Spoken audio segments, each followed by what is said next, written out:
Olá, sou Carlos Eduardo, metalurgista, professor, e hoje vamos falar de balanço de massa aplicado a processos metalúrgicos. Para fazer essa aula, vou falar do alto forno. A gente vai fazer o balanço de massa de um alto forno, que é um dos principais reatores usados na indústria siderúrgica. Ele converte o minério de ferro, Fe2O3, a hematita, em uma liga de ferro carbono com até 5% de carbono, que é o ferro gusa.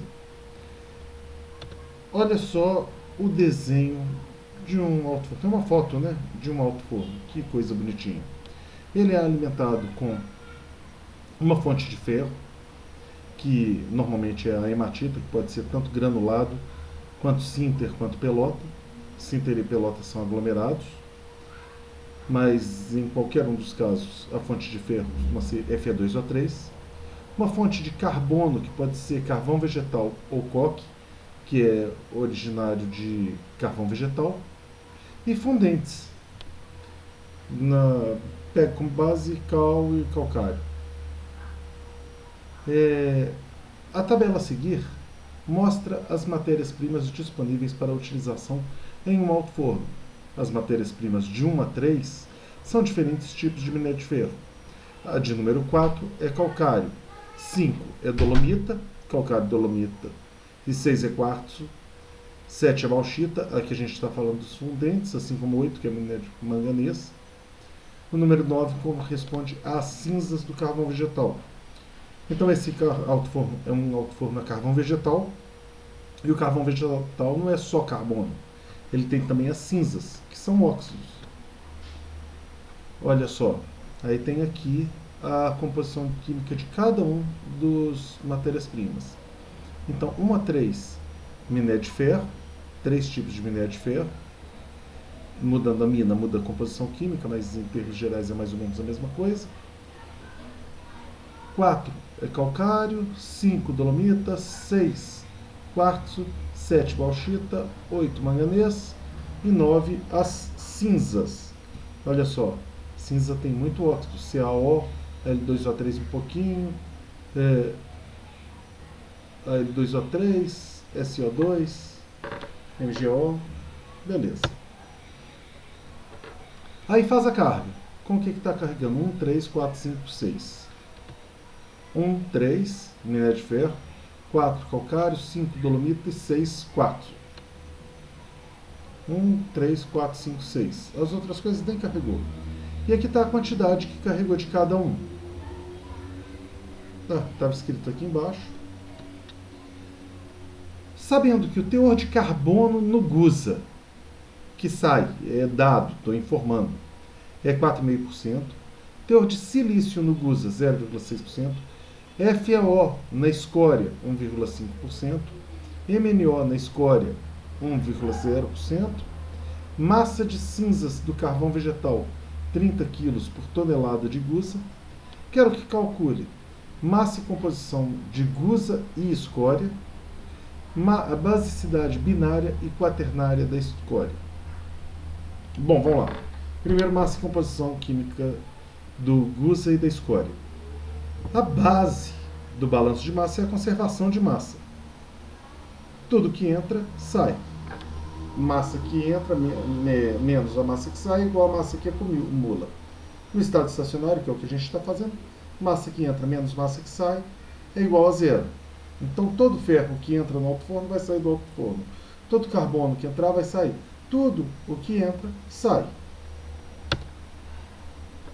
Então a gente primeiro precisa pegar algumas suposições para estruturar o problema.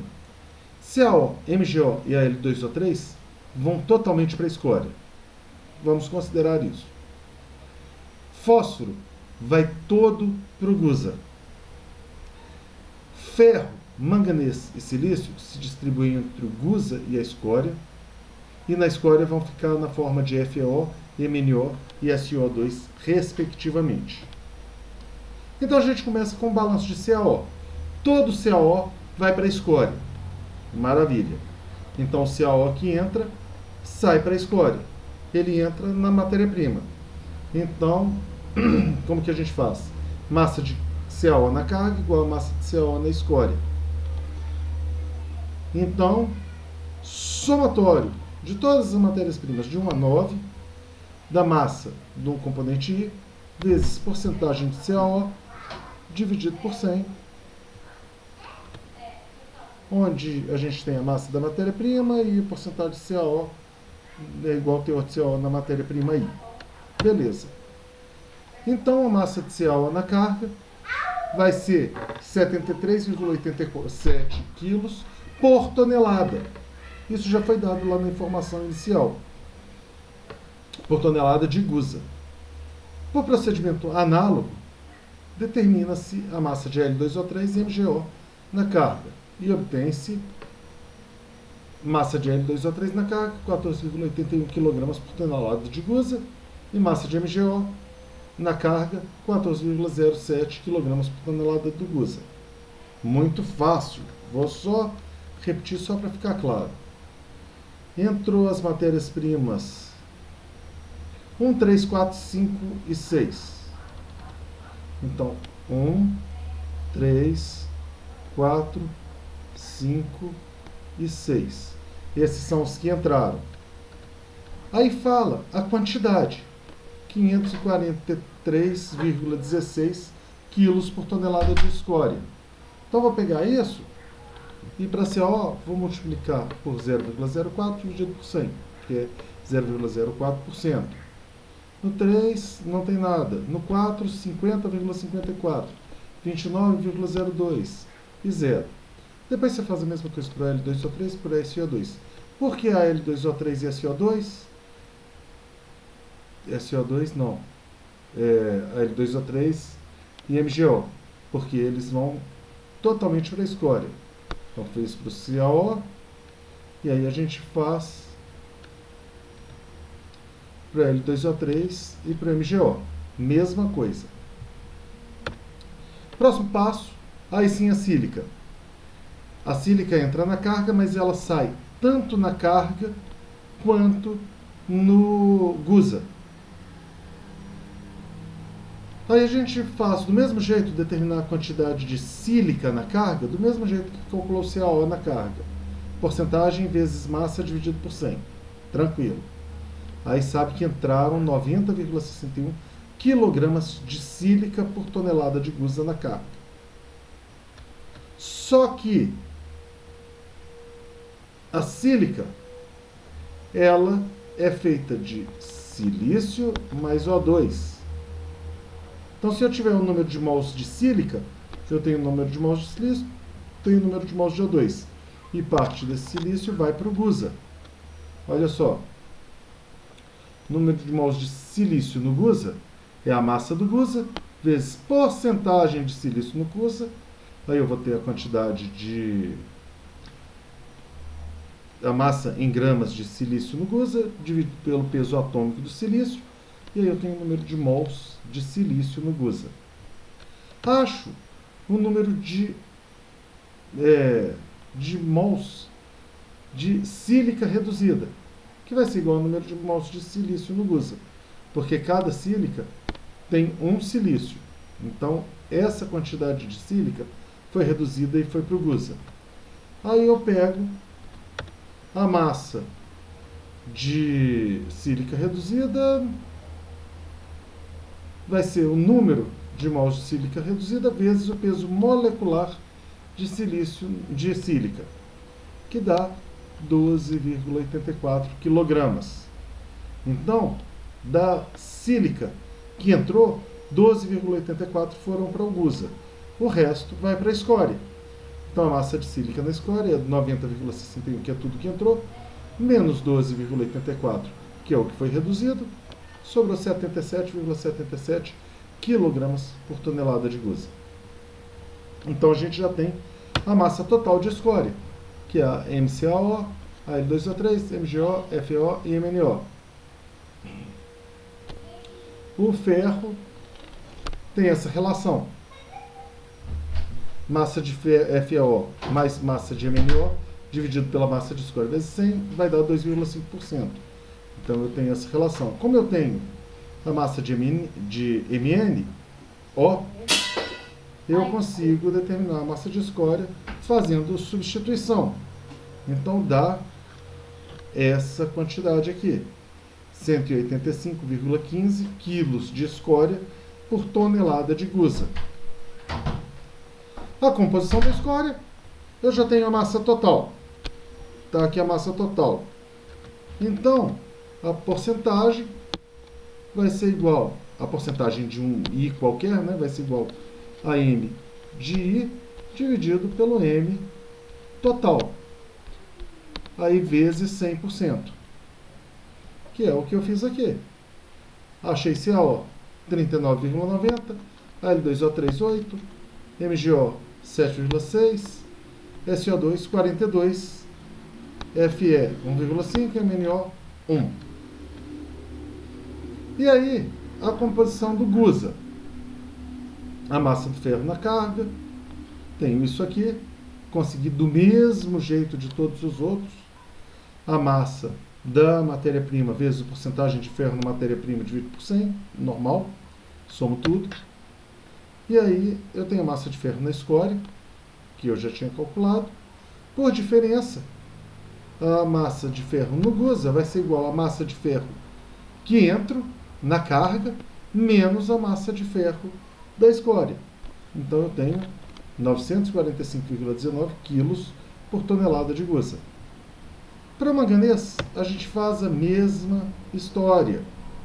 Manganês que entra, menos manganês que escória, vou ter o manganês no gusa. Para o fósforo, já é diferente. Fósforo na carga vai todo para o gusa. Então é parecido com os outros, com o CaO e MgO e Al2O3. Só que naqueles casos ia todo para a escória, nesse caso vai todo para o gusa.